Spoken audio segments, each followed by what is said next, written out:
সে তুমি যাই বলো, এক গাছের ছাল কখনো আরেক গাছে লাগে না। বৌমা কখনো মেয়ে হয় না। আমি তো এটা বলতে পারি যে শাশুড়ি কখনো মা হয় না। কেন হতে পারবে না? তুমি বলো, আমি কি বৌমাকে দুবেলা রান্নাবান্না করে খাওয়াচ্ছি না? কোনো একটা কাজ করে তোমার বৌমা? কোনো কাজে কখনো হাত লাগায়? সে তো তোমার মেয়েও কখনো কোনো কাজে হাত লাগাতো না। সে তো আমি করতে দিতাম না বলে। না হলে মায়ের কষ্ট হচ্ছে দেখলে সে নিশ্চয়ই করতো। বৌমাও নিশ্চয়ই করবে। তুমি মিছিমিছি ওর সম্পর্কে এরকম ভাবো। আমার মেয়েও তো এখন চাকরি করে, সংসার অফিস একা হাতে সব সামলাচ্ছে।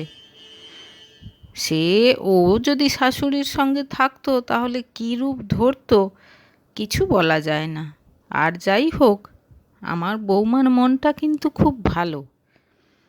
ছেলে বৌমা অফিস বেরিয়ে যাওয়ার পর সেদিন এরকমই কথা হচ্ছিল নিখিলবাবু আর তার স্ত্রী অপর্ণা দেবীর। বৌমার কোনো দোষ নিখিলবাবু দেখতে পান না। তার মতে বৌমা তো তবু শ্বশুর শাশুড়ির সঙ্গে থাকছে, তাদেরকে বাবা মা বলে ডাকছে। তার নিজের মেয়ে তো সেটুকুও করে না। কলকাতা থেকে ইচ্ছে করেই ট্রান্সফার নিয়েছে ব্যাঙ্গালোরে, শ্বশুর শাশুড়ির সঙ্গে থাকবে না বলে। শ্বশুর শাশুড়ির সঙ্গে নিজের বাবা মার প্রতিও তার দায় দায়িত্ব পালন করতে হয় না আর। ভাই আর ভাই বউ আছে সেজন্যে। আর এদিকে অপর্ণা দেবী যার পর নেই বিরক্ত বৌমার ওপর। কেমন যেন ছন্ন ছাড়া স্বভাব। অফিস থেকে ফিরে নির্লজ্জের মতো বলবে, মা তাড়াতাড়ি একটু চা দাও, মাথাটা খুব ধরে আছে, আজ খুব কাজের চাপ ছিল অফিসে। কোনোদিন বলে না, মা আজ আমি চা করে খাওয়াচ্ছি।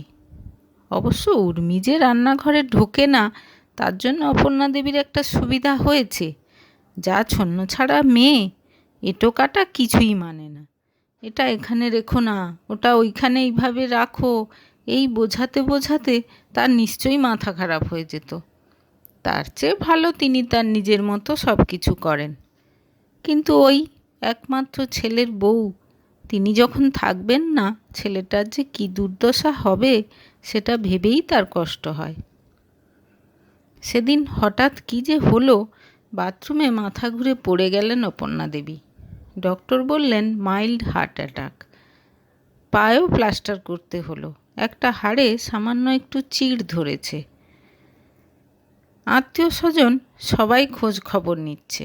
অপর্ণা দেবী দেখলেন উর্মি যেন সবচেয়ে বেশি চিন্তিত হয়ে পড়েছে তাকে নিয়ে।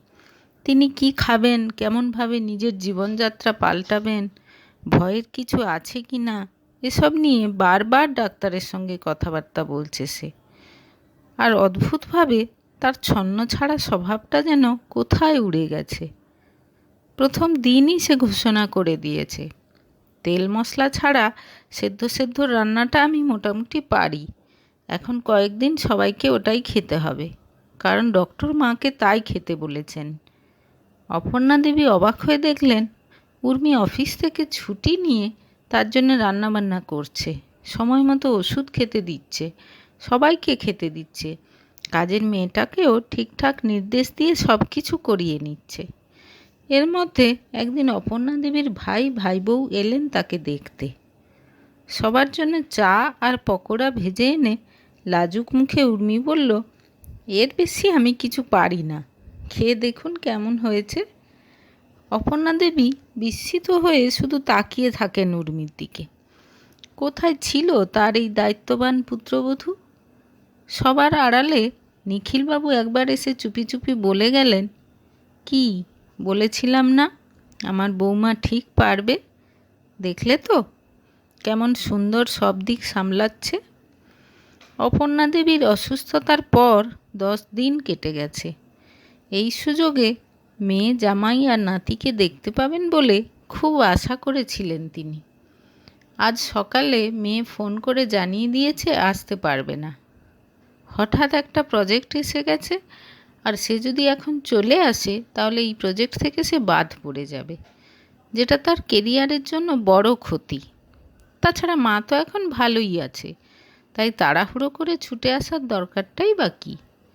মন খারাপ করে বসে থাকেন অপর্ণা দেবী।